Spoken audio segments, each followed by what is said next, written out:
اللہم صلی علی سیدنا و مولانا محمد وعلی آلہ و اصحابہ وبارک وسلم وصلی علیہ۔ دنیا کے تمام دیکھنے والوں کو، تمام چاہنے والوں کو، تمام پیار کرنے والوں کو، اور جہاں جہاں تک اس وقت میری آواز کو سنا اور مجھے دیکھا جا رہا ہے، جنید اقبال کی جانب سے انتہائی محبت کے ساتھ السلام علیکم۔ ایک بار پھر ناظرین، آپ کو پر نور صبح نور کے ساتھ میں دل کی عطا گہرائیوں سے خوش آمدید کہتا ہوں، اور آئیے بلا توقف چلیں حضرت ابو انیس محمد برکت علی علیہ رحمہ کی تالیف اسماء النبی کریم صلی اللہ علیہ وآلہ وسلم سے رسول اللہ صلی اللہ علیہ وآلہ وسلم کا ایک اسم مبارک پڑھنے اور سننے کی سعادت حاصل کرتے ہیں۔ سیدنا خیر الانام صلی اللہ علیہ وآلہ وسلم، ہمارے سردار تمام جہانوں سے بہتر، درود و سلام بھیجے اللہ آپ صلی اللہ علیہ وآلہ وسلم پر، آپ صلی اللہ علیہ وآلہ وسلم کے آل پاک پر اور صحابہ کرام رضوان اللہ تعالیٰ علیہم اجمعین پر۔ حضرت جابر بن عبداللہ رضی اللہ تعالیٰ عنہما سے حضور نبی کریم صلی اللہ علیہ وآلہ وسلم نے ارشاد فرمایا کہ جس شخص میں 3 صفات ہو، اللہ تبارک و تعالیٰ اس کے لیے موت کے لمحات آسان فرما دیتا ہے اور اسے جنت میں داخل فرماتا ہے۔ پہلی بات کمزوروں کے ساتھ نرمی، دوسری بات والدین کے ساتھ محبت و شفقت، اور تیسری بات اپنے ماتحتوں کے ساتھ حسن سلوک۔ جناب ہمارے ساتھ آج آپ ضرور جڑے رہیں، کیونکہ آئیے ہم سب مل کر ادب کے دامن کو تھام کر سلسلہ ائمہ اہل بیت کی اس ممتاز و مکرم بارگاہ میں اپنی انتہائی با ادب حاضری کے نذرانے پیش کرتے ہیں، جو سلسلہ ائمہ اہل بیت کے حسین آفتاب ہیں، جن کی آمد اس گھرانے میں ہوئی جو گھرانہ اس کائنات کا سب سے عظیم ترین گھرانہ ہے، جو اس عالی مرتبت نسب میں چمکے جس کی چمک کا سارا زمانہ دیوانہ ہے، جو ان نفوس قدسیہ کے جگر کے ٹکڑے اور مہاپارے ہیں جن کے دم قدم سے اس کائنات کے سارے نظارے ہیں، علم و حکمت سے آراستہ، فضل و کمال سے پیراستہ سیدنا امام موسیٰ کاظم علیہ السلام ناظرین اپنے بابا جان امام محمد جعفر صادق علیہ السلام کے وارث، جانشین اور عکس جمیل تھے، مسند علم نبوت کے جانشین اور پیغام اہل بیت اطہار علیہ السلام کے امین تھے، معرفت الہی کے مہکار تھے، زہد و تقوی کے شاہکار تھے، جود و سخا کا دربار تھے، اور اپنے دور میں دنیا کے سب سے بڑے عالم، سب سے بڑے سخی اور عبادت گزار تھے، جن کی بارگاہ میں امام زابی علیہ رحمہ یوں ہدیہ پیش کرتے ہیں کہ امام موسیٰ کاظم علیہ السلام نیک عالم، عبادت گزار اور زاہد شخصیت کے حامل تھے، قرآن مجید کی نہایت دلکش انداز میں تلاوت فرماتے تھے، خود بھی روتے جاتے تھے اور ساتھ بیٹھنے والے بھی آپ کی آواز سے متاثر ہو کر روتے جاتے تھے۔ یعنی عالم یہ تھا ناظرین کہ امام موسیٰ کاظم علیہ السلام کی کیا ہی شان ہے کہ آپ انتہائی قدر و منزلت کے مالک اور عظیم الشان مجتہد تھے، کثرت عبادت کی وجہ سے عبد صالح کہلانے والے، عبادات و طاعت الہی میں مشہور زمانہ اور کرامات میں شورۂ آفاق تھے۔ آپ ہمیشہ دن میں روزہ رکھتے تھے اور رات بھر نمازیں ادا کیا کرتے تھے۔ علامہ خطیب بغدادی رحمۃ اللہ علیہ لکھتے ہیں کہ آپ بے انتہا عبادت و ریاضت فرمایا کرتے تھے اور طاعت خدا میں اس درجے شدت برداشت کرتے کہ جس کی کوئی حد نہ ہوتی تھی۔ ایک دفعہ مسجد نبوی میں آپ کو دیکھا گیا کہ آپ سجدے میں مناجات فرما رہے تھے اور اس درجے سجدہ طویل ہوا کہ صبح ہو گئی۔ یعنی یہ سب اس نورانی تربیت کا نتیجہ ہے کہ آپ علیہ السلام کی عمر مبارک کے تقریباً 20 برس اپنے والد بزرگوار حضرت امام جعفر صادق علیہ السلام کے زیر سایہ باقاعدہ ان کی تربیت میں گزرے۔ یعنی ایک طرف اللہ تبارک و تعالیٰ کے دیے ہوئے فطری کمال کے جوہر، اور دوسری طرف امام جعفر صادق علیہ السلام جیسی ہستی نے آپ کی ہستی کو ایسا بیش قیمت ہیرا بنا دیا کہ بچپن میں علم و معرفت کا یہ عالم تھا کہ امام اعظم امام ابو حنیفہ رحمۃ اللہ علیہ جیسی شخصیت بھی آپ علیہ السلام کو دیکھ کر حیرت زدہ ہو جایا کرتے تھے۔ ناظرین کرام، امت مسلمہ کی نگاہوں میں انتہائی بلند مقام سلسلہ ائمہ اہل بیت کے 7ویں امام موسیٰ کاظم علیہ السلام وہ ہستی ہیں جن کی ذات ہمہ جہت شخصیت کی حامل تھی، بڑی قدر و منزلت والے منفرد امام اور عظیم الشان محب خدا تھے۔ بلا مبالغہ ناظرین ایسے کریم دوران تھے کہ باب الحوائج کا حسین ترین تاج آپ علیہ السلام کے سر اقدس پر سجا تھا۔ زندگی کی مشکلات میں صبر و استقلال، جفا و ستم پر خندہ پیشانی کے ساتھ، یعنی آپ یوں کہیے کہ اپنے وجود کو پیش کرنا اور اپنے اور بیگانوں پر پر یکساں کرم نوازیاں کرنا، اور آپ علیہ السلام کے خاص امتیاز میں ناظرین یہ بات شامل تھی کہ آپ ہمیشہ صبر کیا کرتے تھے اور انتہائی برداشت سے کام لیا کرتے تھے. اسی لیے ان عناصر اور اخلاق کا ظہور اور شخصیت پر اس کے اثرات کا ظاہر ہونا، یعنی ایک طرف تو فطری امر تھا، لیکن بات یہ ہے کہ خاندانی اوصاف اور قدرت کی طرف سے ودیت کردہ جو اخلاق حسنہ تھے اس کی تابانیاں آپ کے وجود کے اندر چمکتی ہوئی نظر آتی تھیں. آپ علیہ السلام کی عملی زندگی ناظرین ہر زاویے میں آپ دیکھیے تو ایسا لگتا ہے کہ آپ اپنے جتنے بھی اجداد ہیں ان کا پرتاؤ تھے. یعنی ذرا سوچئے ناظرین کہ جن کے جد سید الساجدین ہیں، جن کے جد نوجوانان جنت کے سردار ہیں، جن کے جد مولا کائنات ہیں، جن کے جد تاجدار کائنات ہیں،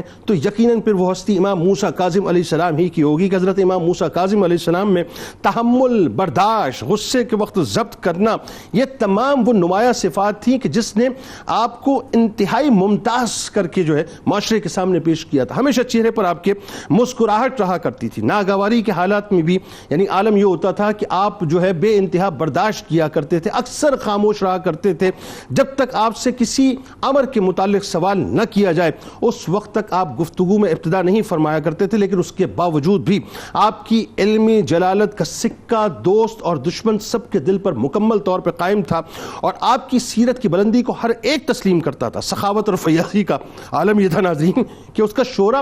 یعنی پورے مدینے کے اندر تھا. یعنی فقراء مدینہ اکثر آپ کے پاس آیا کرتے تھے اور آپ پوشیدہ طور پہ باقاعدہ ان کی مدد بھی کیا کرتے تھے.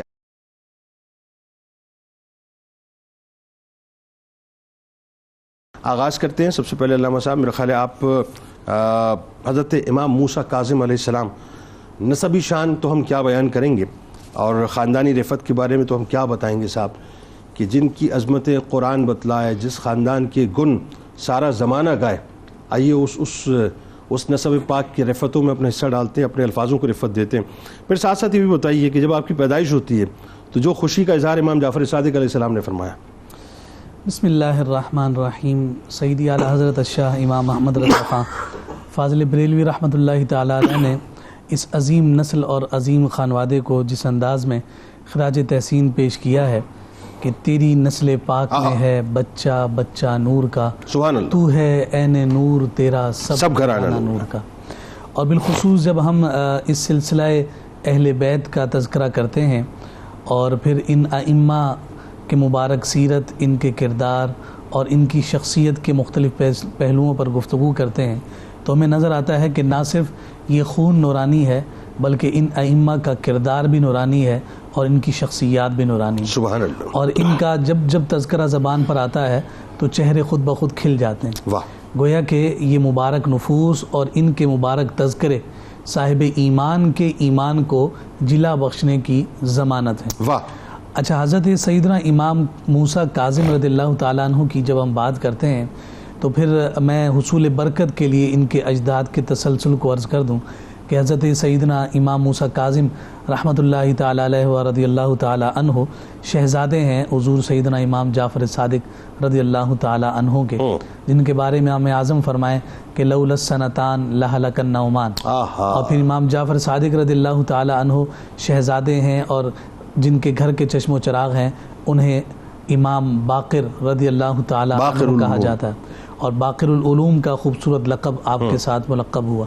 اور پھر آپ جو ہیں وہ شہزادے ہیں اس عظیم ہستی کے کہ جن کی عبادت و ریاضت کی کثرت کی وجہ سے انہیں سجاد کہا گیا اور عابدین کی جو زینت کہلائے اور زین العابدین ٹھہرے، جو امام علی مقام امام حسین رضی اللہ تعالی عنہ کے شہزادے ہیں، سبحان سید الساجدین، سید الساجدین ہیں. اور پھر اس کے بعد امام علی مقام امام حسین رضی اللہ تعالیٰ عنہ شہزادے ہیں اس عظیم حیدر کرار علی المرتضیٰ شیر خدا رضی اللہ تعالیٰ عنہ کے، جنہیں امام الانبیاء صلی اللہ علیہ وآلہ وسلم نے ارشاد فرمایا انت اخی فی الدنیا والآخرہ، کہ تو دنیا میں بھی میرا بھائی ہے اور آخرت میں بھی میرا بھائی ہے. ہم جب حضرت سیدنا امام موسیٰ کاظم رضی اللہ تعالیٰ عنہ کی سیرت کی بات کرتے ہیں تو آپ کی ولادت کا جو سال ہے اس میں اختلاف ہے، لیکن جمہور علماء نے 128 ہجری ذکر کیا ہے کہ 128 ہجری میں آپ کی ولادت ہوئی ہے، اور حضرت امام جعفر صادق رضی اللہ تعالی عنہ کے مبارک گھر میں آپ کی ولادت ہوئی. اور یہ جو ولادت ہے یہ مدینہ المنورہ کے مضافات کا ایک علاقہ ابوا ہے، اس مقام پر یہ ولادت ہوئی. سبحان اللہ. اور پھر جب اس کی خبر اور اس کی اطلاع جناب جعفر صادق رضی اللہ تعالیٰ عنہ کو پہنچی تو اپنے شہزادے کی ولادت پر انتہائی مسرت کا اظہار کیا, خوشی کا اظہار کیا. تاریخ نگار میں بیان کیا کہ وہ اہتمام کے ساتھ مدینۃ المنورہ تشریف لائے اور پھر مدینۃ المنورہ آنے کے بعد اپنے بیٹے کے عقیقے کی صورت میں ایک وسیع دعوت کا انتظام کیا. اور اس میں مدینۃ المنورہ کے افراد کو کثرت کے ساتھ دعوت دی گئی اور یہ کھانے کی دعوت کئی عرصے تک معروف اور مشہور رہی کہ جعفر صادق رضی اللہ تعالیٰ عنہ کو اپنے شہزادے کی ولادت پر اتنی خوشی تھی کہ انہوں نے اپنے دسترخوان کو ایسی وسعت عطا کی. ویسے ہی ان لجپالوں کا دسترخوان ہمیشہ وسیع رہتا ہے, لیکن اگر اس میں اللہ رب العزت کی شکر گزاری اور اس کی جانب سے ملنے والی نعمت کا اظہاریہ ہو جائے تو پھر بہت عرصے تک وہ یاد رہتا ہے. اس لیے حضرت امام جعفر صادق رضی اللہ تعالیٰ عنہ کی مسرت اور خوشی کا اظہار اکثر کیا جاتا ہے کہ آپ کی ولادت کے موقع پر آپ کے والد انتہائی جو ہے وہ مسرت میں تھے اور آپ نے خوشی کا اظہار فرمایا. جب ہم ان کی کنیت کی بات کرتے ہیں تو آپ کی کنیت میں ہمیں ابو الحسن بھی نظر آتا ہے, ابو ابراہیم بھی نظر آتی ہے کنیت, ابو علی اور ابو عبداللہ. یہ 4 مختلف کنیتوں کے ساتھ حضرت سیدنا امام موسیٰ کاظم رضی اللہ تعالیٰ عنہ کو متصل کیا جاتا ہے. اچھا, جب یہ بات ہو گئی تو پھر یہ بات ہم اکثر کرتے ہیں کہ جس شخصیت کے جب ہم القابات کی بات کرتے ہیں, القابات کی کثرت ان کے کردار کی بلندی کی ضامن ہوا کرتے ہیں. ان کے ظاہر سی بات ہے کہ شخصیت کے کردار پر ہم آگے بھی گفتگو کریں گے, لیکن یہ جو باب الحوائج کے حوالے سے آپ نے بات ذکر کی ہے, میں اس پر عرض کرنا چاہتا ہوں کہ یہ کیسی ہستیاں ہیں کہ جن کا نام حاجتوں کو دور کرنے کے لیے کافی ہوتا ہے, اور پھر اس قدر زیادہ حاجت کو دور کرنے والے ہوں کہ آپ اسی ٹائٹل کے ساتھ پکارے جائیں, آپ کی شناخت اور آپ کی پہچان ہی یہ بن جائے کہ آپ باب الحوائج ہیں. اور پھر دیکھیے کہ خطیب بغدادی جیسا شخص کہ جو تاریخ پر بہترین نظر رکھنے والا ہے, وہ کہہ رہے ہیں کہ مجھے جب کبھی بھی کوئی حاجت اور ضرورت پیش آئی,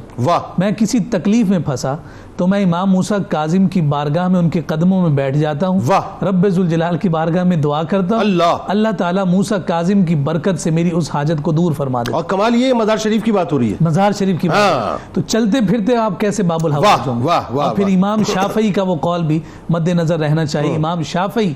یعنی ایک پورے فقہ کے امام,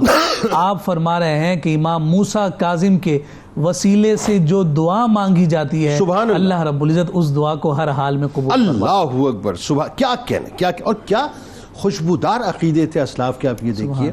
کہ جہاں کوئی اگر مگر کچھ بھی نہیں تھا, بس وہ جانتے تھے کہ انہیں معلوم تھا کہ صاحب ہم کیا ہیں اور بنیادی طور پر جو ہستیاں ہیں ان کا مقام مرتبہ کیا ہے. اچھا, بچپن بڑا حسین ایسی ہستیوں کا خاص طور پہ, اور ظاہر ہے یہ بچپن وہ بچپن ہے کہ جس میں امام جعفر صادق علیہ السلام کا سایہ ہے اور مدینے کی گلیاں ہیں,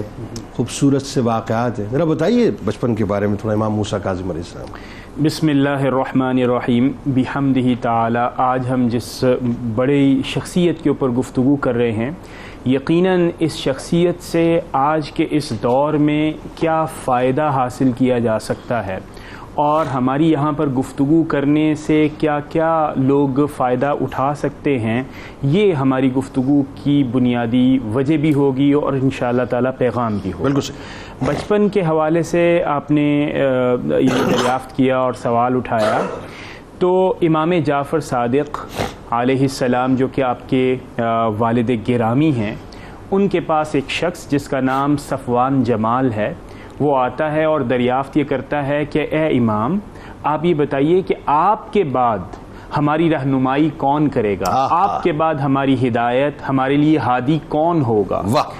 تو امام جعفر صادق علیہ السلام ارشاد فرماتے ہیں اپنے گھر کی طرف اشارہ کرتے ہوئے کہ آپ نے اس پہ توجہ دینی ہے کہ گھر سے باہر نکلنے والے بچے کون ہیں. اگر گھر سے نکلنے والا بچہ آپ کو باہر نکلتا ہوا نظر آئے اور اس کی گفتگو سے معرفت خداوندی چھلکے, اگر اس کی گفتگو سے علم چھلکے, اگر وہ کردار کے اعتبار سے باوقار ہو, تو آپ سمجھ لیجئے گا کہ وہی مستقبل کے ہادی ہوں گے, وہی مستقبل کے امام ہوں گے. کیا کہنے. اب یہ جملہ اپنے آپ میں ایک بڑا کمال کا جملہ تھا, اور نکلنے کو اگر حادثاتی طور پر دیکھا جائے تو مثال کے طور پر ہر ایسی شخصیت تو اس دروازے سے، تو آپ نے ارشاد جب فرمایا تو صفوان جمال نے جب غور کیا تو کچھ ہی دیر کے بعد امام موسیٰ کاظم باہر تشریف لاتے ہیں، اور بچپن کے دن ہیں، یعنی مورخین فرماتے ہیں کہ 3 سال آپ کی عمر مبارک ہے اور آپ باہر تشریف لاتے ہیں۔ اب جو غور کرنے والی بات ہے وہ یہ ہے کہ جب آپ باہر تشریف لائے تو آپ اکیلے نہیں تھے، آپ کے ساتھ بکری کا بچہ تھا۔ چشم فلک کیا دیکھتی ہے کہ اس بکری کے بچے کی طرف آپ متوجہ ہوتے ہیں، صفوان کی طرف نہیں۔ صفوان یہ منظر دیکھ رہا ہے اور امام جعفر صادق علیہ السلام کی اس بات پر غور کر رہا ہے، جستجو اور تلاش ہے کہ جو آپ نے فرمایا کہ وہی ہوگا یا اس کے بالکل برعکس ہوگا، اور فرمایا ہے۔ تو جیسے آپ نے دیکھا تو چشم فلک دیکھتی ہے، اور آج میں لوگوں کی توجہ چاہوں گا کہ آپ بھی دیکھیے، آپ حکم فرماتے ہیں اس بکری کے بچے کو، اس بکری کے بچے کو آپ نے حکم فرمایا اسجد لربک، اپنے رب کو سجدہ کر۔ آپ غور کیجئے، یہ جملہ محض اور بکری کو یہ فرمانا آپ کو اس بات کی طرف متوجہ کرتا ہے کہ ایسی شخصیات جن کے بچپن کے اندر جانور بھی اللہ رب العزت کی طرف متوجہ ہوتا ہے، ان کی تربیت اس انداز کی ہوتی ہے کہ وہ اللہ رب العزت کی طرف رجوع کرے، تو آپ غور کیجئے کہ کیا وہ ہادی اور مرشد مستقبل کے نہیں ہوں گے؟ واہ سبحان۔ اور ایک اور بات ڈاکٹر صاحب اس میں اضافہ کیجئے کہ یہ وہ ہستیاں ہیں جو کائنات میں آئیں اللہ کی بارگاہ میں جھکنے اور پوری مخلوق کو جھکانے کے لیے، اور چیزوں کو اس کی اصل یعنی فطرت کی طرف لے کر جانے کے لیے۔ دوسری بات جو توجہ طلب بات ہے آج کے نوجوانوں کے لیے، آج کی ہماری ماؤں بہنوں کے لیے، آج کے لوگوں کے لیے، وہ کیا ہے؟ امام موسیٰ کاظم سے آپ کیا سیکھ سکتے ہیں اس موقع پر؟ آج ہم رونا روتے ہیں کہ ہماری معاشرت رو بزوال ہے، آج ہم تلاش کرتے ہیں کہ اس کا حل کیا ہے، یہ حل ہم آپ کو بتاتے ہیں۔ اگر صحبت کسی ایسے ہادی اور مرشد کی ہو جو اپنی صحبت میں کسی جانور کو خدا کے ساتھ لو لگانے پر تیار کر دے، تو آپ دیکھیے کہ یہ ہے وہ سولوشن جو آج کی ہماری معاشرت کے اندر جو ڈس انٹیگریشن پائی جا رہی ہے، جو ڈاؤن فال پایا جا رہا ہے، جو اخلاقیات پر کمپرومائز ہو رہا ہے۔ آئیے امام موسیٰ کاظم کی بارگاہ میں بیٹھیے، ان کے ساتھ ان کی کمپنی کو اختیار کیجئے، صحبت کو اختیار کیجئے، دیکھیے آپ کی زندگی بھی بدلے گی اور انشاءاللہ تعالی آخرت میں بھی آپ کو۔ اچھا کمال یہ کہ اس کا صفحہ نے ایک اور جملہ کہا تھا نا کہ مطلب اگر اس کو اب حکم دیں کہ یہ مر جائے، وہ کیا ہوگا؟ ہاں وہ تھا، لیکن اس کے بارے میں امام جعفر صادق علیہ السلام نے فرمایا کہ بھائی اس طرح کے معاملات نہیں ہوتے، ہم اس طرح کی گفتگو نہیں کرتے، ہر چیز اللہ رب العزت کی طرف سے ہوتی ہے، ہر چیز اللہ رب العزت کی طرف۔ جب یہ جملہ فرمایا اسجد لربک، یہ فرمانا تھا تو امام جعفر صادق علیہ السلام نے آپ کو سینے سے لگایا۔ اس کے بعد ایک اور واقعہ بھی ہے جو کہ امام اعظم کے حوالے سے ہے، وہ بھی بڑا کمال کا ہے۔ امام اعظم کے حوالے سے روایات میں آیا کہ آپ نے ایک دفعہ دیکھا کہ آپ نماز ادا کر رہے ہیں، امام موسیٰ کاظم جب نماز کو دیکھا تو آپ نے دیکھا کہ ہے تو بچپنا، لیکن کیفیت کیا ہے؟ کیفیت بالکل وہ ہے کہ آپ پڑھ نماز رہے ہیں، اس دنیا کے اندر موجود ہیں، لیکن گرد و پیش کے حالات سے بالکل جسے آپ کہتے ہیں کہ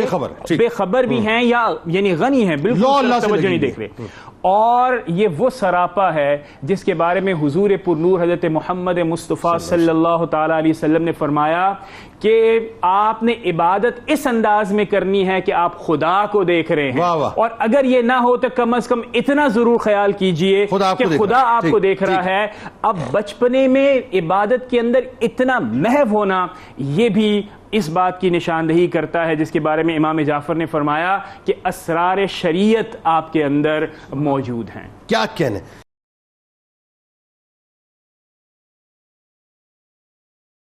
علامہ صاحب اب آئیے ذرا یہ اسی بچپن سے سلسلے کو تھوڑا آگے بڑھاتے ہوئے،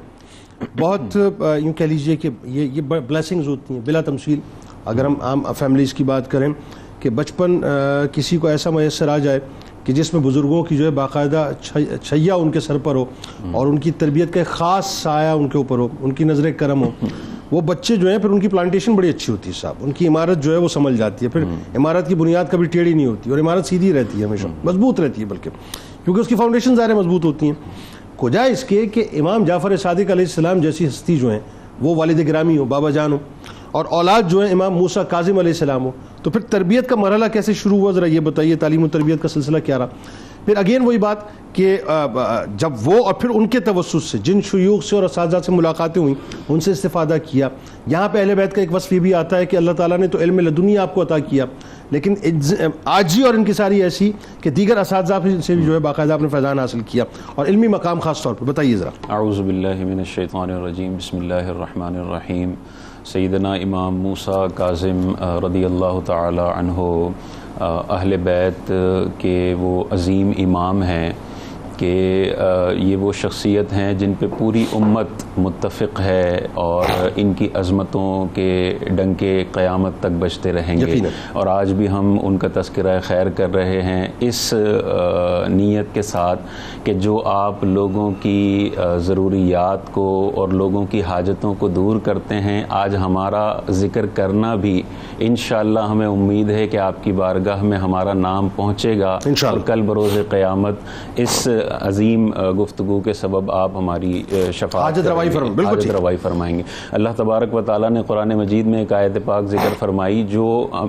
ایسا محسوس ہوتا ہے کہ اس کی ایک ایک صفت امام موسیٰ کاظم میں کمال درجے پر پائی جاتی ہے. اللہ تعالیٰ ارشاد فرماتا ہے الذین ینفقون فی السراء والضراء، وہ لوگ جو خرچ کرتے ہیں خوشحالی میں بھی اور تنگ دستی میں بھی، والقاظمین الغیظ، اور غصے کو پینے والے ہیں، والعافین عن الناس، اور درگزر فرمانے والے ہیں لوگوں سے. ان کا کیا انعام ہے؟ واللہ یحب المحسنین، اور اللہ تبارک و تعالیٰ نیک لوگوں سے محبت کرنے والا ہے. ایسے لوگوں کے لیے اللہ تعالیٰ نے نیک لوگوں کا خطاب ارشاد فرمایا اور فرمایا کہ اللہ تعالیٰ ان سے محبت فرماتا ہے. یہ پہلی جو صفت فرمائی کہ یہ وہ لوگ جو اللہ کی بارگاہ میں خرچ کرنے والے ہیں. آپ اپنے وقت اپنے دور میں خرچ کرنے والوں میں سب سے بڑے خرچ کرنے والے مشہور تھے اور سب سے بڑے عبادت گزار مشہور تھے. اور کاظمین الغیظ، اس میں آپ کا کتنی بڑی صفت ہے کہ قیامت تک آپ کو موسیٰ کاظم کے لقب سے جانا جاتا ہے، اپنے غصے کو پی جانے والے. آپ کی تعلیم و تربیت کے حوالے سے اگر ہم دیکھیں تو جیسے ذکر ہوا کہ 20 سال کم و بیش آپ اپنی والد ماجد کی تربیت میں رہے، امام جعفر صادق رضی اللہ تعالی عنہ کی تربیت میں رہے. اور ہم یہ دیکھتے ہیں کہ امام جعفر صادق رضی اللہ تعالی عنہ کی والدہ کا جو نسب پاک ہے وہ حضرت ابوبکر صدیق رضی اللہ تعالی عنہ سے جا ملتا ہے، اور آپ کا اپنا نسب پاک آقا دو جہاں صلی اللہ علیہ وسلم سے جا ملتا ہے. ان دونوں شخصیات کی محبت امام جعفر نے اپنے اس فرزند خاص کے اندر منتقل فرمائی ہے. اور ہمیں اقوال ملتے ہیں امام جعفر صادق رضی اللہ تعالی عنہ کے کہ آپ سے پوچھا گیا کہ ابو بکر اور عمر رضی اللہ تعالی عنہ کے بارے میں آپ کا کیا خیال ہے، تو امام جعفر صادق ارشاد فرماتے ہیں یہ دونوں وہ شخصیات ہیں جنہوں نے دنیا ہی میں جنت کا پھل کھایا ہے. یہ امام جعفر صادق کا اتنا پیارا ستھرا عقیدہ ہے جو اپنے بچے امام موسیٰ کاظم کو منتقل فرماتے ہیں. اسی طرح یہ ارشاد فرماتے ہیں امام جعفر کہ جتنی مجھے حضرت علی سے شفاعت کی امید ہے اتنی ہی مجھے حضرت ابو بکر صدیق سے شفاعت کی امید ہے. یہ محبت ہے اپنے ننیال سے بھی جو حضرت ابو بکر صدیق تک جا پہنچتا ہے، اور اپنے والد ماجد کے نسب پاک سے بھی جو نانا ہے پیدا ہوا ہوں، یہ بھی آپ کا قول ہے، 2 مرتبہ میں پیدا ہوا ہوں. اسی طرح آپ کی جو دیگر اساتذہ ہیں ان میں اگر ہم دیکھیں تو امام مالک بن انس رضی اللہ تعالی عنہ جو حدیث میں بہت بڑے امام سمجھے جاتے ہیں اور جلیل القدر آپ شخصیت ہیں. آپ کے دادا جان جلیل القدر صحابی ہیں جو جنگ بدر کے علاوہ حضور کے ساتھ سارے غزوات میں شامل تھے. اور آپ مسند علم سجایا کرتے تھے مسجد نبوی میں. بالکل مسند علم سجایا کرتے تھے. اور امام شافعی آپ کے بارے میں ارشاد فرماتے ہیں کہ علماء میں امام مالک ایک دمکتا ستارہ ہے. یہ دمکتا ستارہ امام موسیٰ کاظم کے بچپن میں ان کو تعلیم و تربیت فراہم کرنے والا ہے. اسی طرح حضرت عبداللہ بن دینار رحمۃ اللہ تعالی علیہ، یہ بھی آپ کے اساتذہ میں آپ کا شمار ہوتا ہے. اور یہ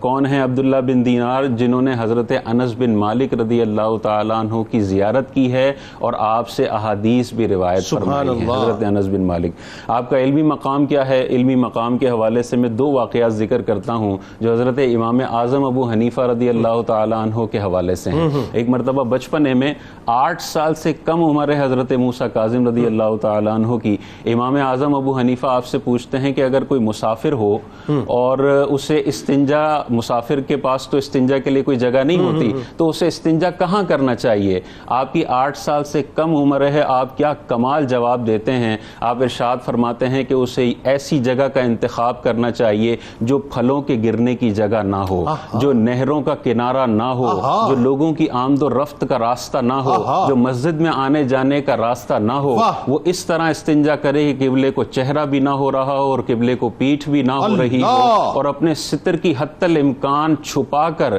کسی دور دراز علاقے میں جا کے استنجا کرے۔ یہ کنورزیشن امام ابو حنیفہ رحمۃ اللہ علیہ، امام ابو حنیفہ کی امام موسیٰ کاظم کی ہو رہی ہے، اور 8 سال سے کم عمر ہے۔ 8 سال سے کم۔ دوبارہ آپ سوال کرتے ہیں امام اعظم ابو حنیفہ، اور کیا کمال سوال ہے عقیدے کے اعتبار سے۔ آپ ارشاد فرماتے ہیں حضرت امام اعظم امام موسیٰ کاظم سے کہ بندے کو کتنا اختیار ہے گناہ کرنے کے حوالے سے، کہ بندہ جب گناہ کرتا ہے تو کیا جو تقدیر میں لکھا ہوا ہے وہی ہوتا ہے، یا بندے کا بھی کوئی اختیار ہے؟ آٹو پہ لگا ہوا ہے کہ نہیں؟ آٹو پہ لگا ہوا ہے یا نہیں؟ آپ 3 صورتیں بتاتے ہیں، اور یہ آج کے اگر بڑے بڑے علماء ہوں وہ بھی بتانے سے بعض اوقات قاصر ہو جاتے ہیں۔ آپ 3 صورتیں بتاتے ہیں۔ آپ فرماتے ہیں ایک صورت یہ ہے کہ بندے کا کوئی اختیار نہیں ہے، اللہ نے جو لکھ دیا وہ ہوگا۔ یہ غلط عقیدہ ہے، وہ آٹو پہ آ گئی، آٹو پہ آ گئی، یہ غلط عقیدہ ہے کہ اللہ تعالیٰ یہ نہیں کرتا۔ دوسرا یہ ہے کہ اللہ کا بھی فیصلہ ہے اور بندے کا بھی فیصلہ ہے، یہ عقیدہ بھی غلط ہے کہ اگر اللہ کا بھی فیصلہ ہو اور بندے کا بھی ہو اور اللہ پھر صرف کمزور کو سزا دے، یہ اللہ تعالیٰ کی شایان شان نہیں ہے۔ اور تیسرا عقیدہ یہ ہے کہ بندے کو اللہ تبارک و تعالیٰ نے اختیار دیا ہے، وہ اگر گناہ کرتا ہے تو اس کی مکمل رضا مندی کے ساتھ اور فیصلے کے ساتھ وہ کرتا ہے، اور وہ قیامت کے دن قابل گرفت ہوگا۔ یعنی اس کی اپنی ول پہ وہ کرتا ہے، اپنی ول پہ کرتا ہے، اور قیامت کے دن وہ قابل گرفت ہوگا۔ یہ 8 سال کی سے کم عمر کے اندر اتنی بڑی علمی گفتگو امام موسیٰ کاظم رضی اللہ تعالیٰ عنہ۔ واہ واہ، مطلب اب میرا خیال ہے کچھ سننے کو مزید رہ نہیں جاتا اس بات کو سننے کے بعد کہ جو لوگ خاص طور پہ اپنے گناہوں کو اس انداز سے، یہ بھی ایک بحث ہے، ظاہر ہے یہ بھی ایک بحث ہے، اور آج بہت بڑا ایک طبقہ جو ہے وہ یہ کہتا ہے کہ صاحب ہمارے تو اختیار میں کچھ ہے نہیں، جب سارا کچھ جو ہے وہ اپنا لکھا ہوا ہے تو ہم تو اسی سسٹم کے تحت چل رہے ہیں، آٹو پہ چل رہے ہیں۔ ایسا نہیں، ایسا نہیں، اللہ تعالیٰ نے آپ کو مختار بنایا اس اعتبار سے کہ آپ 2 راستے ہیں آپ کے پاس، ایک نیکی کا ایک بدی کا، جس کو چاہیں آپ چن لیجئے، یہ چوائس آپ کی ہے، اور اسی چوائس کے اوپر فیصلہ ہونا ہے۔ یعنی اگر آپ نیکی کے راستے پہ جائیں گے تو یقیناً پھر آپ کا جو اختتام ہے وہ نیکوکاروں کے ساتھ ہوگا، اور خدا نخواستہ اگر آپ بدی کے راستے کو چوز کریں گے تو پھر یقیناً آپ کے لیے جو ہے وہ جہنم کا دروازہ جو ہے وہ کھول دیا جائے گا، اللہ نہ کرے۔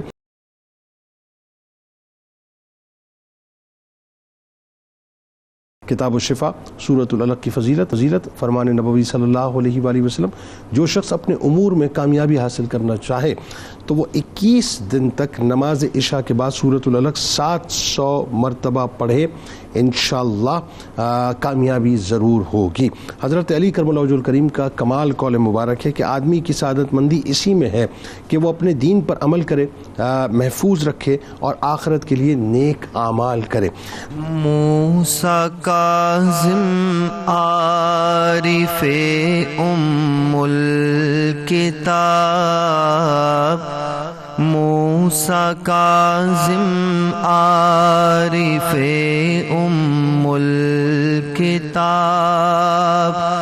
موسیٰ کاظم عارف الکتاب، علم باب العلم سے ہے فیض یاب، علم باب العلم سے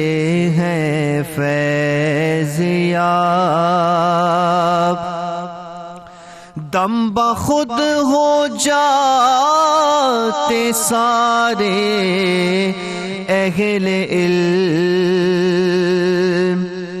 دم بخود ہو جاتے سارے اہل علم، جب امام وقت کرتے تھے خطاب، جب امام وقت کرتے تھے خطاب موسیٰ کاظم عارف ام الکتاب، تاج شاہی کی انہیں حاجت تھی کیا،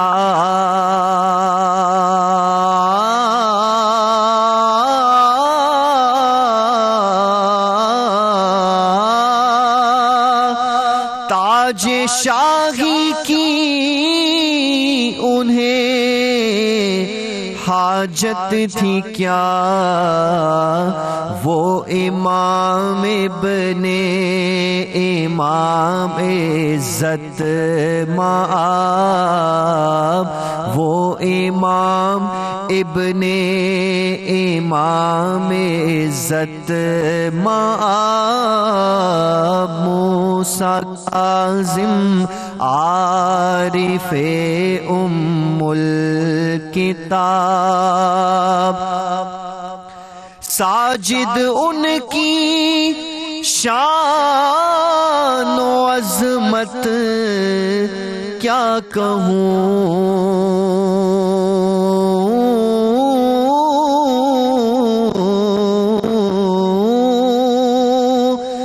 ساجد ان کی شان و عظمت کیا کہوں، آپ ہر فضل و شرف میں لاجواب، آپ ہر فضل و شرف میں لاجواب، موسیٰ کاظم عارف ام الکتاب، موسیٰ کاظم عارف ام الکتاب۔